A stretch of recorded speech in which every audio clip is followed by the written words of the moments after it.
What would you do if the person you swore to spend your life with became a stranger?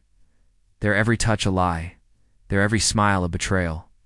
I never thought I would find myself staring at a glowing laptop screen at 2 a.m., the harsh blue light illuminating a truth so ugly it threatened to shatter my entire world. My wife, Sarah, lay sleeping peacefully beside me, oblivious to the digital evidence of her infidelity flashing before my eyes. A folder, innocently labeled work docs, contained not spreadsheets, but a series of intimate photos. Sarah, laughing, in the arms of another man, in a hotel room I didn't recognize. The metadata on the images screamed Miami, a city she claimed to visit for a conference. My breath hitched, a cold dread seeping into my bones. As I zoomed in on a distinctive tattoo on the man's forearm, a serpent coiling around a dagger. I knew that tattoo. I knew that man. And in that moment, my loyal heart began to calcify into something hard and unforgiving. If you genuinely enjoy our stories, please subscribe to the channel. Tell us where you're from and what time it is right now. It's always fascinating to know how far our story flows. The humiliation hit me first, a tidal wave of nausea that threatened to drown me. Sarah, my Sarah, the woman I'd built a life with in our quiet Chicago suburb, had been living a double life. The images were undeniable, a stark, brutal testament to her deceit. I closed the laptop, the click echoing like a gunshot in the silent room, and lay back, staring at the ceiling, the world spinning around me. The next few days were a blur of forced smiles and hollow conversations. Every "I love you" from her felt like a poisoned dart, every casual touch a violation. I watched her, searching for tells, for cracks in her facade, and found them everywhere. Her phone, once left carelessly on the counter, was now always clutched in her hand or face down. Late-night work calls became more frequent, her voice hushed, her eyes darting nervously. She started dressing differently, a new confidence in her stride, a subtle shift in her perfume. It was as if a different woman had moved into my house, wearing my wife's skin. The slow discovery was agonizing. One evening, while she was in the shower, her phone buzzed with a text preview. "Can't wait for Dallas next month, my love." Dallas. Another conference? My hands trembled as I resisted the urge to snatch the phone, to confront her then and there. But a cold, calculating voice in my head whispered, "Asterisk, not yet, not like this." Asterisk, I started noticing receipts for expensive dinners at places like the steakhouse on Commerce Street in Dallas, tucked away in her travel bag, always paid for with her corporate card, but the dates never quite aligned with her official itinerary. A quick search revealed it was a high-end restaurant, far too lavish for a solo business dinner.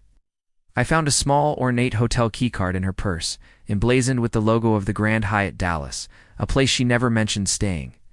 The pieces were falling into place, forming a grotesque mosaic of lies. Sarah, once my warm and affectionate partner, transformed into a cold, manipulative stranger. She became distant, irritable, quick to snap at me over trivial things. Our conversations were clipped, devoid of genuine connection.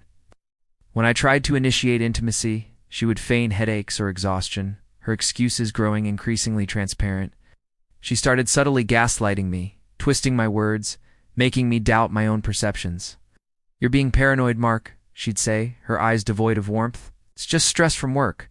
She acted as if she were the victim, burdened by my supposed insecurities, while secretly reveling in her double life. The affair partner, a man named Jeremy, a regional sales manager from her company, seemed to exude a smug confidence whenever I saw him at company events. He'd flash a knowing smirk in my direction, a silent taunt that screamed, "Asterisk, she's mine."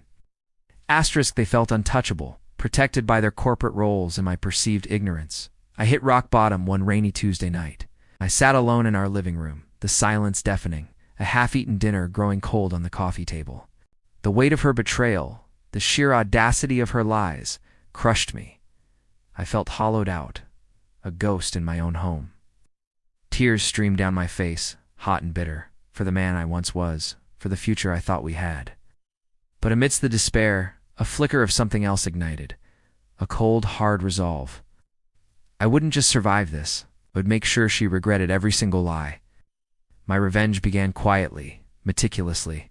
I bought a burner phone and a discreet surveillance camera, installing it in our home office, where Sarah often left her laptop open. I hired a private investigator, a grizzled ex-cop named Frank, who specialized in corporate espionage, not just domestic affairs. Frank's reports confirmed my worst fears, detailing Sarah and Jeremy's rendezvous at the Hotel Zaza in Dallas, their shared rental car, the intimate dinners. I started backing up every email, every text message, every photo I found on her devices. I consulted with a divorce attorney, a sharp-witted woman named Evelyn, who specialized in high-asset cases. "We need irrefutable proof, Mark," she advised, her voice calm and steady. "And we need to hit her where it hurts the most: her career, her reputation, and her finances." The traps were set. Evelyn helped me draft a comprehensive divorce petition, citing adultery and financial misconduct, detailing Sarah's misuse of company funds for her illicit trips. I gathered evidence of Jeremy's involvement too, knowing that exposing him would not only ruin Sarah but also dismantle his smug sense of impunity.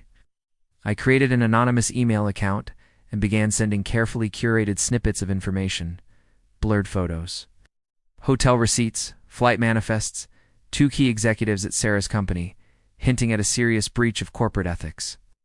I also started a discreet social media campaign creating anonymous profiles that accidentally tagged Sarah and Jeremy in posts about work-life balance and professional integrity, subtly linking them to luxury hotels and exotic locations.